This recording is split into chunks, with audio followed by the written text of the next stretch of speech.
welcome to the once-a-month 7 o'clock news. I'm here at the Arctic Circle tonight, reporting abroad. Urgent matters, first.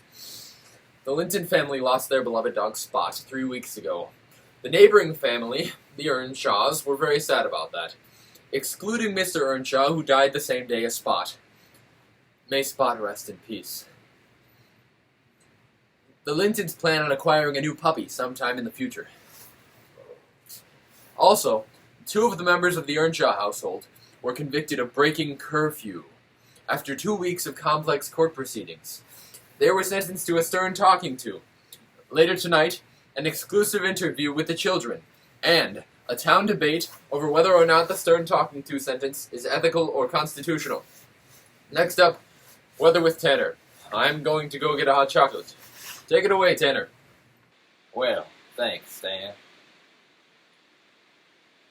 Hello, everyone. My name is Tanner Tiddler, here to bring you the weather. Today has been cloudy, windy, and moderate. Tomorrow will be windy, cloudy, and moderate. The day after tomorrow is set to be moderate, cloudy, and windy, with sporadic showers of rain. The general month's forecast is that it will be dreary, moderate, cloudy, and windy. So, it'll be a beautiful month for the weather here on the moors. Oh, who am I kidding? It's terrible weather. What could be worse? What could be worse? Would everyone out there like to know what's worse than the weather on the moors? I thought so. The weather indoors. So get out there and get Tanner, everyone. I'm going out now. Oh, and yeah, back to Stan. Yeehaw!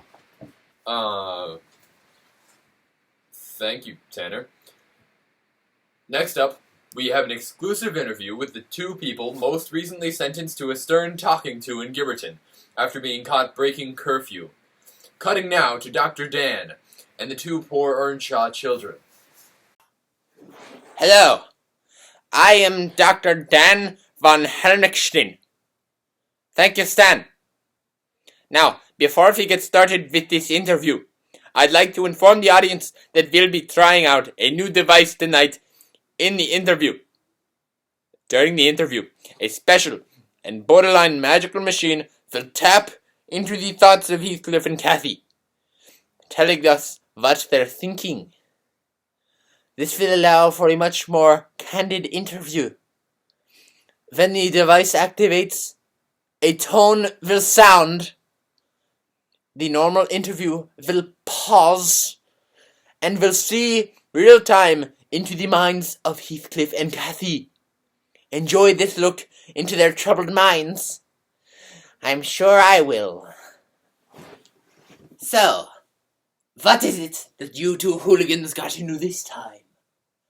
Was it drugs? Homicide? Human trafficking? No, we were caught going to Penistone Crags together after hours. It was all just for fun. I have no idea why the judge settled on such a drastic punishment for our actions. Yeah, we were just exploring the depths of the fairy cave together. No big deal. I see. Well, I wish you the best of luck in withstanding your stern talking to. Now, I'm curious. What's the deal with you 2? Such a dark boy and a pale girl together in the same household? Well, I am a dark and mysterious boy. It adds to my appeal.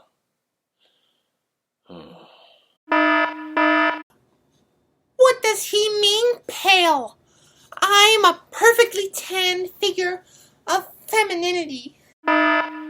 Well, we came together when my father, Mr. Earnshaw, went on a trip, encountered Heathcliff as a homeless baby, and brought him back home. Heathcliff and I have been in the same home since we adopted him. Oh, that is so sweet. Mr. Earnshaw must have loved Heathcliff a lot to be willing to do that for him. Is Heathcliff still favorite home following your father's death?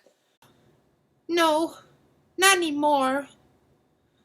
My brother, Hindley, has now taken over as master of the home, and he's never liked Heathcliff very much. Heathcliff doesn't like him either. That's an understatement. If I could do anything in the world, I would most definitely choose to put Hindley in an oversized juicer, grind out his blood, and then paint Wuthering Heights with it. The only thing I can accept sharing with him is a first letter to a first name. Is that so? That's unfortunate. Are there relational issues actively causing conflict now? Of course they are. Hindley likens me to a servant. If I could lay a hand on him without significant backlash, I'd just... Shh. Heathcliff, no need to get worked up. Hindley isn't here. You're right. I'm sorry. Sounds like a good time at the Earnshaw household. I'd like to briefly bring in a key witness to the act of breaking curfew. The maid at Wuthering Heights, and an extremely gossipy person. Welcome, Mrs. Nellie Dean. That old buzzkill! Doesn't she have anything better to do than continually police our behavior? All we want is to have a little freedom. Nope, not gonna happen with Nellie Dean. All she can do is heat up milk for us as if we were children, and give shallow counsel as if she actually knew something about anything. Would it be murder if I never physically touched my victims? Or would it just end up being manslaughter? What could I use to not have to touch anyone to kill them? A projectile of some kind? Ideally, I'd find something either hot or heavy so that it does the most damage. About an apple size. Apples fit into the palm of a hand easily, making the throwing part of using a projectile much easier. What if it was like an apple, was hot, and stuck to the victim? Note to self, look into the offensive possibilities of applesauce. Welcome, Nellie. Have a seat. Okay, good. What do you have to add to what's already been said, Nellie? Well, before I answer any questions, I'd just like to say that I just got back from the Witness Protection Program. I was being housed in Washington, D.C., in America. And that's where I got my hair done. They had an excellent stylist there. It was just amazing. I got my nails done too, but I had to get them undone to get through the TSA. They thought that my nails were weapons, so I had to take those off. And then what was the question again? What do you have to add to what's already been said? Well, I don't know what's already been said. I haven't been watching. Did you really not think to add a monitor in the green room for this woman?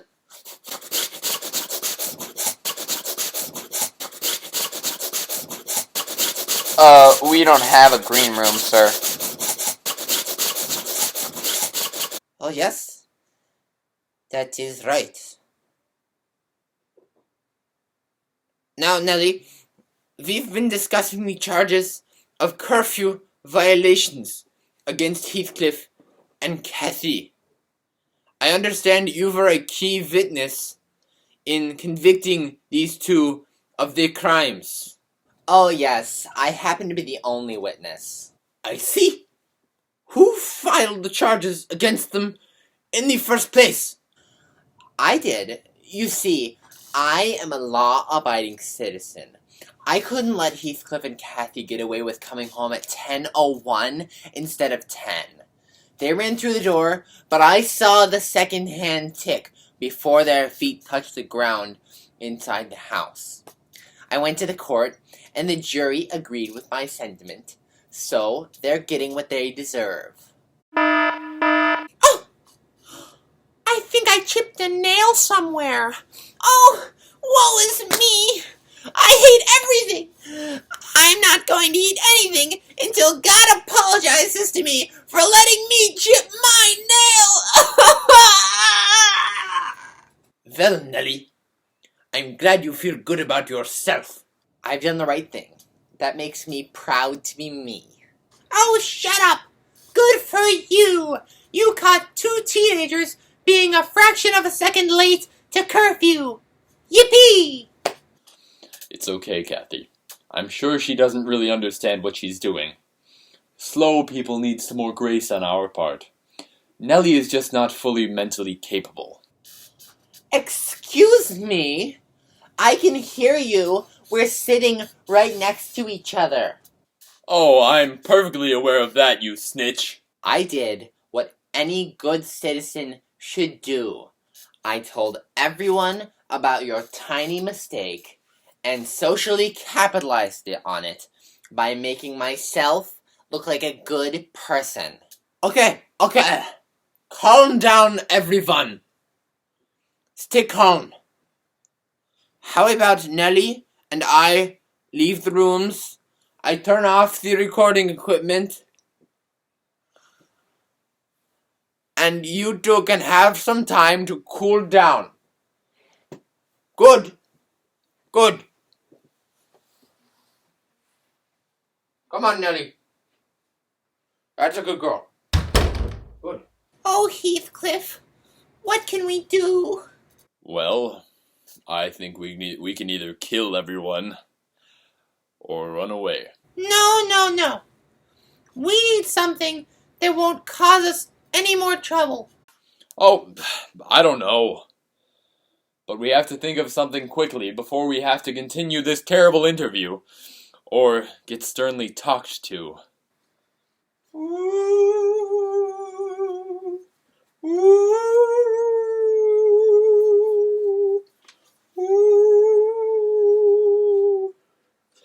Whatever you do, don't run away, Heathcliff. We both know you love Kathy and can figure out a way to be with her eventually.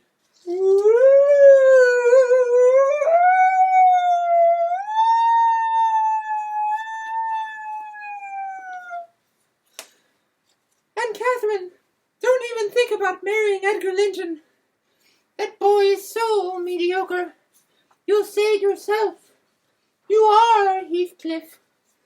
Stay with him and find a way to rightfully be together despite social differences. And you're not the center of the world. Not everyone loves you and agrees with you. That's just how it is. Who are you? Why should we listen to you?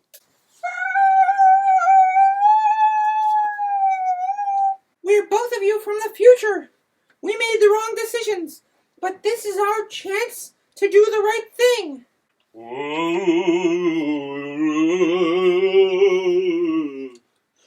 We wandered back in time through the moors so that we could set our wrongs right. Promise you'll abide by the advice we've given you, and your future will be saved. We promise.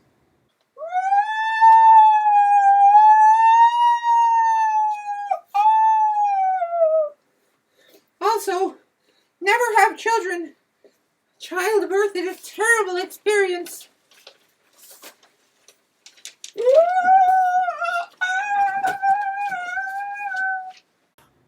Well, I guess we should just stay here then.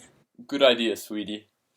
I'm going to try to manage my anger better, so that we can have a better future together. I'm going to start trying to consider the views of other people for the same reason. I recognize that the world doesn't revolve around my wants. I love you, Kathy. I am you, Heathcliff. Seriously? They resolve their conflict and figure out how to live well together? Where's the death? How about the betrayal? This book must be worse than the original Wuthering Heights. Revised edition. This is terrible. You said my story was too dark. so I changed it and gave it a happy ending. And still you aren't happy. What do you people even want from me?